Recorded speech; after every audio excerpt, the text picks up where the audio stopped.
Hey guys, today I'm testing The Witcher 3 on the Ally. Right now, I'm using the Ultra preset. Yes, that's right, the Ultra preset. And I'm also using FSR in its quality mode. And I must admit that I'm really impressed with the Ally's performance on The Witcher 3.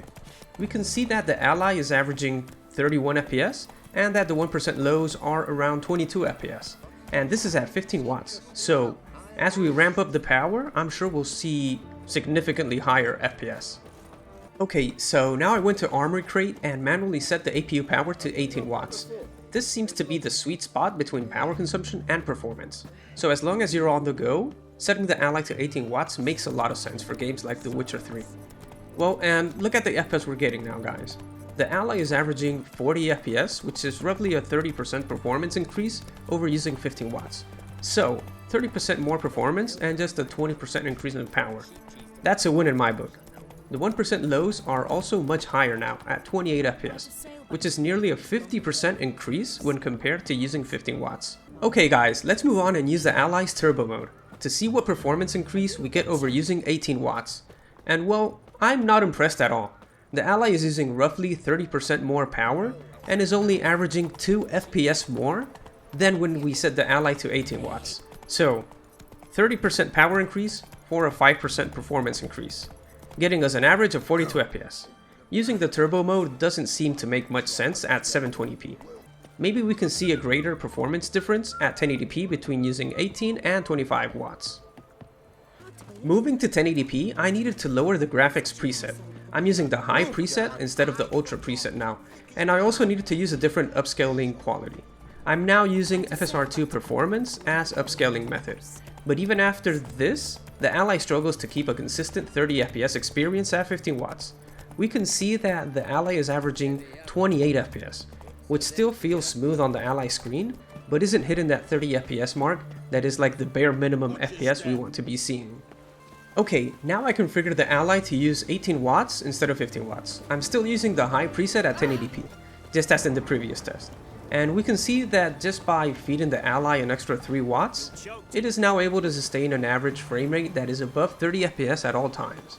Not by much though, but 32 average FPS is good enough to provide an enjoyable gaming experience. So I guess that The Witcher 3 is playable at 1080p on the Ally with good visual quality. If you want more FPS, you can always lower the graphics settings, but I prefer games looking as good as possible, especially games like The Witcher 3. And here I'm using the Ally's turbo mode, and we can see that we're having the same issue we had at 720p. Well, it's actually a bit worse now, since the average FPS only increased by 3%, and we're now averaging 33 FPS instead of the 32 FPS we were getting at 18 watts. The 1% lows also see a similar pattern, and at 25 watts we're getting 24 FPS, which is just 1 FPS higher than at 18 watts. Now I wanted to check realistically what is the most performance we can squeeze out of the Ally at 15 watts. For that, I'm now using the low preset at 720p. The game looks worse than on the higher presets, but I think it still looks good enough to not be too distracting.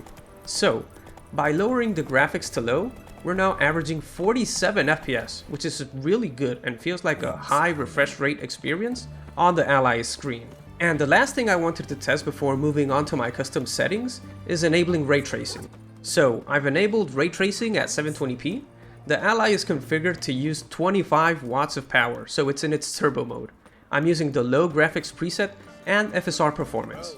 And guys, this isn't playable. The Ally is averaging 20 FPS, and the game feels like a slideshow. So if any of you had any hopes of enabling ray tracing on The Witcher 3, it's just not going to be the case. I mean, even on the Ally screen, 20 FPS feels like crap. Now, let's move on to my optimized settings. I'm going to be using 18 watts, FSR Quality, and a mix of High, Ultra, and Ultra Plus settings. You can pause the video now, or come back later if you want to see each individual setting I'm using and apply them to. Alright, so let's test the game with the custom settings. You can see that right off the gate, we're getting much higher FPS than what we were achieving on the Ultra preset. By the way, I set the Ally's operating mode to manual and configured it to 18 watts, so I'm not using the Ally's performance or turbo modes here. After getting some gameplay in, we can observe that we're still averaging around 50 FPS, and the 1% low is around 29 FPS, which is quite similar to the 1% lows we were experiencing on the Ultra preset. You can refer back to that section of the video and check for yourself.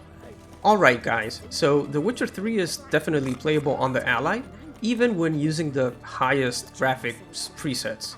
18 watts seems to perform just as well as 25 watts in most cases, and the difference between using the Ally in performance mode versus turbo mode accounts for around a 40% performance increase. And please, don't enable ray tracing. The game will turn into a slideshow if you do. Well, that wraps it up for today. I hope you've enjoyed the video. If you did, please give it a thumbs up for the YouTube algorithm, and I'll see you guys next time. I just watch what you say.